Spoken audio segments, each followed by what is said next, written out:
ассалому алайкум дӯстон, хуш омадед ба шабакаи мо. Дар навори имрӯза барои шумо тозатарин ва муҳимтарин хабарҳоро аз ҷаҳони ММО омода кардаем. Барои ҳамин наворро то охир тамошо кунед. Пул ҳиҷомат дар шаҳри Москва. Ширкати шифофармо ба шумо пешниҳод мекунанд. Ҳамчунин дороҳои гиёҳӣ барои қадро баланд кардан, барои мӯи сар вариш баровардан, барои фарбе ё хароб шудан, барои меъда, гурда, писариазм ва витилигоро низ пешниҳод менамоянд. Боварӣ надоред, худи ҳозир ба номерҳои дар рӯи экран буда занг занед. Шифофармо дар хизмати шумо. Рӯзҳои истироҳатӣ гузашта дар муҳорибаи асосии турнири UFC Fight Night ду топови ҷангори вазни ним сабук Ҷош Эммет ва Кевин Валехос вохӯрданд ки ин муҳориба дар якум раунд ба фоидаи Кевин ба анҷом расид. Кевин Валехос дар якум раунд бо тариқи нокаути техникӣ ғалаба ба даст оварда рекорди касбии худро 18-1 кард. Айни замон ӯ яке аз ҷанговарони ҳаматарафа сахт ва дурахшони вазни ним сабук аст ва эҳтимолан ӯро ояндаи дурахшон интизор аст. муҳорибаи пурраи онҳоро дар телеграм-канали мо Паҳлавон ТЖ тамошо карда метавонед. Ссилкаи телеграм дар описания ва дар якум комментария закрепид шуда. ҷангори бебохти вазни ним сабуки UFC Лерон Мёрфи оиди муҳориба зидди рақиби дар пеш истодааш Мавсар Евлоев фикрҳои худро баён кард. биёед суханҳои ӯро гӯш мекунем.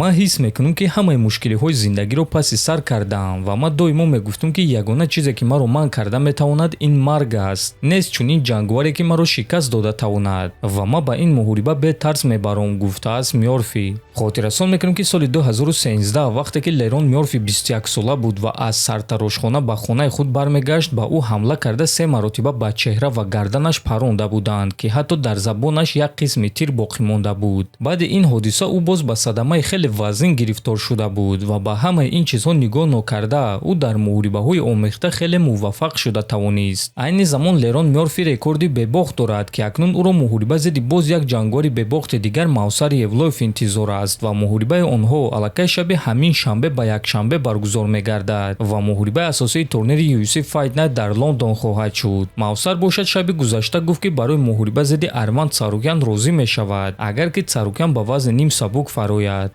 ин муҳорибаи хуб аст, лекин ба назари ман ӯ маҷбур мешавад ки навбати худро интизор шавад. абад мебинем ки чӣ гуна ӯ вазн мекунад. умуман Арман ҷангори хеле машҳур аст ва бо ӯ ҷангидан шавқовар аст. аз ҷониби ман нисбати ӯ ноэҳтиромӣ нест. мо бо ӯ хуб суҳбат мекунем, якҷоя тамрин мекунем, лекин агар ҷангидан дар кор шавад, пас ман ким ки чунин муҳорибаро рад кунам.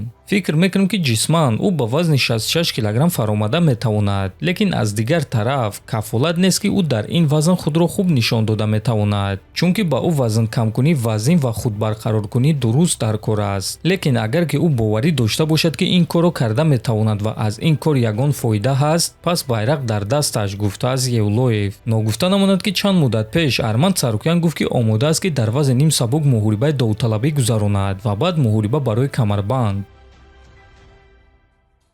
топови ҷангори вазни ними миёна UFC Иен Гери боварӣ надорад ки чемпион Ислам Махачев осеби даст дорад. Иен мегӯяд ки Ислам Махачев баҳона кофта истодааст.